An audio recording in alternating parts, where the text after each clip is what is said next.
stretch, but when I see somebody who's just down, you always, whether it's just a joke, pat on the back, whatever, let's go do something. But yeah, after a while, it just sucks the life out of you, and then all of a sudden, I'm afraid that me or anyone can get in the. I don't want to be around another person like that, and then all of a sudden you don't give anybody else the benefit of the doubt, because it's hard to always be the person giving. Right. It's always hard to do that, and I don't know how you do it. I mean, because because we all have to be fed, and we all have to have some sort of sustenance that's going to say, okay, life's going to be okay, rather than people around you, because it's easy to surround yourself with.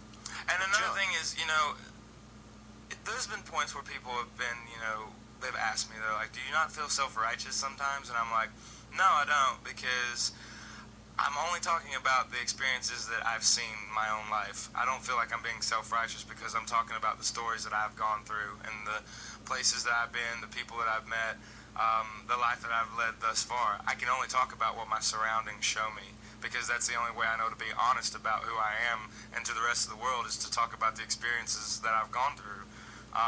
And that's the reality of it. So I really don't feel like that's self-righteous. I'm just talking about what I've been through, and no one has to listen to it if they don't want to. Yeah, that's the beautiful thing. Yeah. But if they do, and maybe they connect with it because they might feel the same way. Hey, but I'm going to skip over a second chance to go to Cry for Help. Okay. Is that well? Cry for Help was one of the last songs that was written. It was actually written in the studio, and the reality of it was someone that was close to me that, I mean, it's a double-edged sword with those two songs because they're kind of about the same thing, but really Cry for Help is about the last moment, the last thing, like that right before, you kind of part your ways with, someone, because you have no choice, because you see that they are not going to get any better, but you give them that final thought, you better pray that there's another way out. You better pray that someone's listening now. Yeah.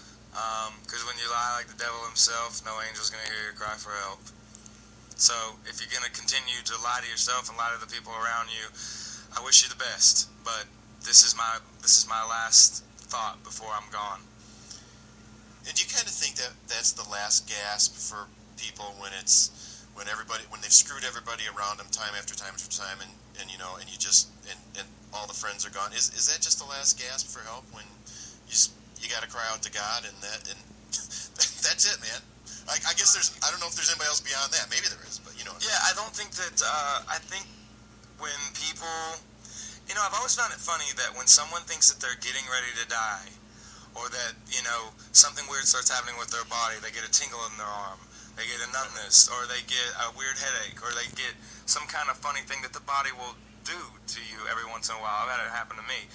When you feel as if you're losing control of who you are and you think you might be getting ready to go on to the afterlife, you'll just start crying like a child and begging, God, please don't let me die. God, please don't let me. Even if you're not a religious person, you'll still say it. Yeah, I think so, man. I think when that's those elements about, like, I'm going to put the fear of God in you. There's a reason why these statements have been made over time through history, because I think that when you're at that very bitter end, even the people that think that there's not a God, they'll pray to a God. No matter what their God is, they're just going to pray to God because they feel as if that's their last resort.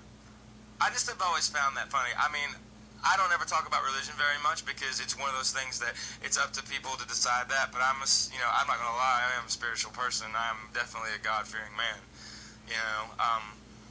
But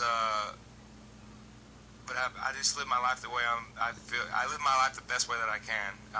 Well, I have a sense that we know the difference between right and wrong inside of us, no matter how spiritual or religious or non-spiritual or non-religious we are. I think there's a sense in us of what is, I'll say what is right, but I might mean what is true. Right. I don't know if I know the actual difference there, but there's a really cool song by the band Muse and it's a very cool song, and I play it once in a while, called "Thoughts of a Dying Atheist." It's a pretty cool song, man. Just all check the it guys out. in my band are like complete Muse fanatics, so Oh, I'll really? have to ask them to play me that song. Yeah, right. It's cool. So I'll jump backwards just one song to Second Chance. Is that finally realizing that you can start living this life? Second Chance is about the moment that you. It's exactly pretty much laid out the way the song is. It's the day that you get up and you go after your dream. It's the day that you get up and go after what you want. It's not a sad song. It's not meant to be a negative song at all. It's actually probably one of the most positive songs I've ever written because it's about my life. It's about the fact that, for me anyway, my mom and my dad, they never really kind of understood the music thing, but they tried to be as supportive as they could. And it was like one day, I was just I was gone. I wasn't at home anymore. I just took off. And my parents, they were, I'd call them and stuff like that, but I had to go try to fight for what I wanted to be and what I wanted to do. Because growing up, everybody around me, they just thought I was off my rocker. Really? Yeah, where I'm from, everyone was comfortable in their little bubble, and this is the way it is, and there's nothing outside this town, and why do you want to go see the world? Because it's all the same. It is not all the same. So you went to find Brent Smith. Yeah, I went to go find, what I wanted to be. I knew what I wanted to be. I wanted to go after it. And it's really because some people have asked, they're like, well, the chorus is almost like, a letter of saying, like, you're leaving for good or what have you. I'm like, no, it's not like that at all. It's just, in passing, sometimes you just got to split. Because if you feel trapped, which I kind of felt trapped, and I was like, well, the only way I'm ever going to get out of here is if I just go, and that's what I did. Yeah. And it's just about that moment that you get up and you say, you know what, this is the second chance is that moment that you realize that you're going to have to go out, into the world and find it for yourself, and just in passing, it was based around my mom and my dad because I remember the day that I did leave, and my mom knew. She kind of knew that I was leaving for good. I was young. I was right at like 18, 19 years old. And I was getting ready to leave. I was getting on a plane, and I was going to start working with Steve Robertson at Atlantic with my second deal. And she sat me down at our kitchen table in our house. This was about 3 hours before I left to go to the airport. And she said, I want you to go do this thing that is what it is. She's like, I don't know how to describe it. I don't know how to really describe what I'm saying.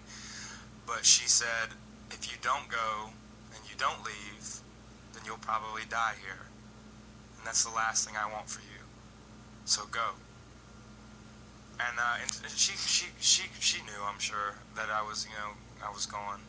And but my whole family, man, until it was something tangible, you know what I mean? So it was something physical, they didn't really understand it. So until they saw Leave a Whisper in a store, until they heard it on the radio, until they saw me like on a late night talk show or something like that, then they got it.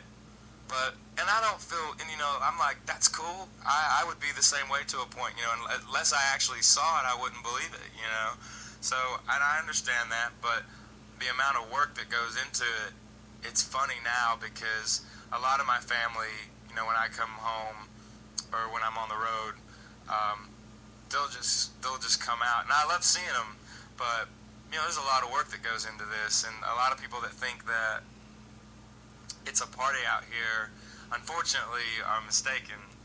At least for me now, they're mistaken because it's not like that. It's nothing but nonstop work out here. I mean, I'm on the phone all day long, which most of my doctors are like, stop talking and this and that and the other because of my voice and all these other things. And but I have to I run this thing. It's just Brent Smith Incorporated. Well, yeah, but we're all together. Team, right, yeah. But yeah, I mean, I guess you would say that I was the CEO, I was the president, and like Barry's the CEO, right. And things like that. But it's a business, man, just as much as it is an art form. So it's a lot of work out here, and it's as far as labor, it's definitely a labor of love. But we love what we do, so every single day we try to work as hard as we can. When we don't think we can go anymore, we try to push ourselves even harder than we would normally, just because we want to accomplish what we set out to do. I'm sticking with second chances a little bit, or the idea of chance, I guess, more is what I'm sticking with. Because you know how you talked about, everybody at home was in their bubble, and probably a lot of them are still in that bubble. And I think it's because the idea of the second chance is out there, but they are so afraid to pop the bubble and go after that chance. Yeah. And what is it that stops us from stepping off that plank and diving into the water? Because you had to discover something more. You had to. Yeah. And your mom sensed it, obviously. Yeah, she did. But other people, they want to step off the plank too, but they get out to the end and they just turn around and just go right back. Well, they get complacent. Yeah. And they get comfortable, and then they start believing everybody else around them. I was the opposite of all of that. Well, a lot of parents too be careful. It's a rough world out there, Big rubber bumpers. If you can, Right. as a parent, you'll find out with Lyric, because that's what I found out with me. It's like, when I send my son out, it's like, oh, be careful, man, because I want you to come back safely. Right. But it is what it is, because if that kid doesn't take a chance, then he's not going to truly live, I believe. Yeah, I mean, my son's getting ready to be 8 months old. He just got here to the world. You got to let him go. Let him take a chance. No. I'm just one of those guys where I'm going to teach him every single thing I know, but I'm going to let him be who he wants to be. But I'm going to teach him right. I'm going to teach him everything I know. And I'm going to